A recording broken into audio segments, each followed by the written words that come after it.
Au commencement la parole existait déjà. La parole était avec Dieu. La parole était Dieu. Elle était au commencement avec Dieu. Tout a été fait par elle, et rien de ce qui a été fait n'a été fait sans elle. En elle, il y avait la vie, et cette vie était la lumière des êtres humains. La lumière brille dans les ténèbres, et les ténèbres ne l'ont pas accueillie. Il nous faut suivre impérativement, entre autres, cette parole de l'écriture. L'homme ne vivra pas de pain seulement, mais de toute parole qui sort de la bouche de Dieu.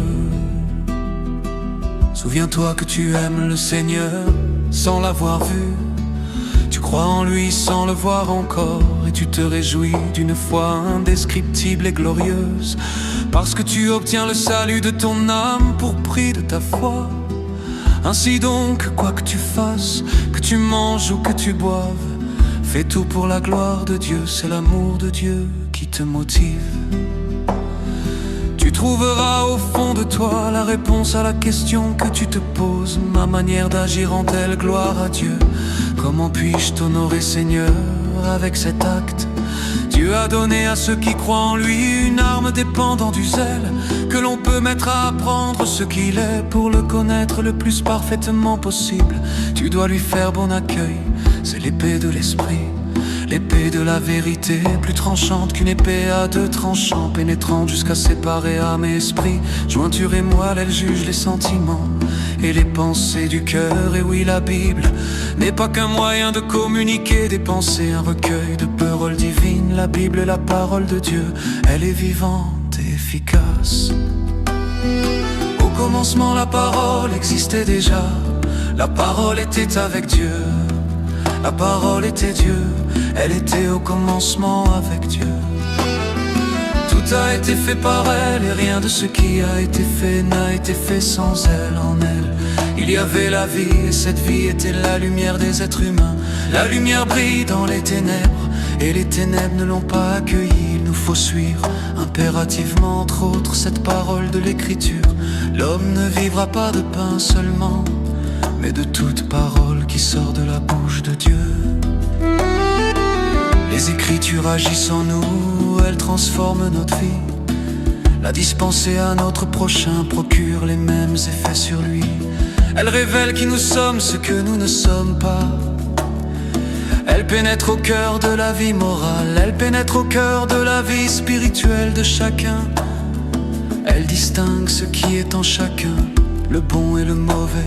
La parole de Dieu est exigeante avec ceux qui l'écoutent et l'entendent. Et oui, la parole de Dieu exige des décisions de notre part, mais surtout, nous avons le devoir de la laisser façonner notre vie.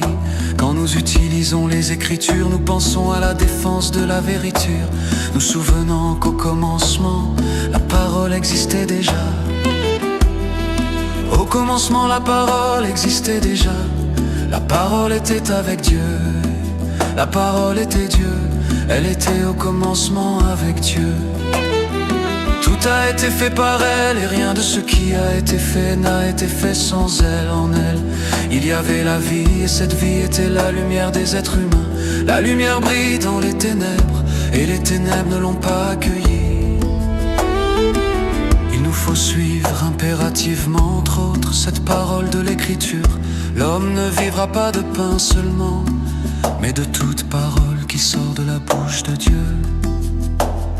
Et oui, le sens de la vie ne se réduit pas à la satisfaction de nos appétits charnels. Voir les biens matériels n'apporte pas la réponse à nos aspirations les plus profondes. Au bout du compte, il nous laisse vides et insatisfaits. D'après Moïse, vivre vraiment, c'est se consacrer à Dieu. Vivre pour lui, le créateur de la vie elle-même, et se nourrir de toutes ses paroles. Ainsi reconnaître que sa parole est un besoin, une nécessité.